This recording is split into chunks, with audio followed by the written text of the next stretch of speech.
લોકસભાની બાકીની 4 બેઠકના કોંગ્રેસ ઉમેદવાર નક્કી. ગમે તે ઘડીએ બાકીના ઉમેદવાર કોંગ્રેસ કરશે જાહેર. આવતીકાલથી વિધિવત રીતે શરૂ કરશે પ્રચાર.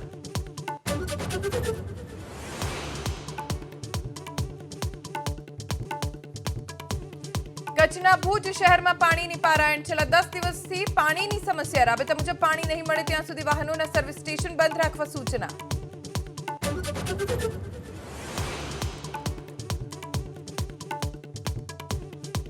રાજકોટમાં શુદ્ધના નામે વેચાતા ઘીના 2 નમૂના ફેલ. ઘીમાં પામોલીન તેલ અને હળદરનો ઉપયોગ કરાતો હોવાનો પર્દાફાશ.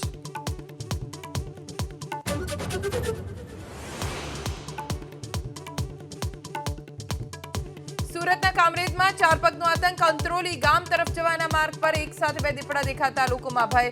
વન વિભાગને કરાઈ જાણ.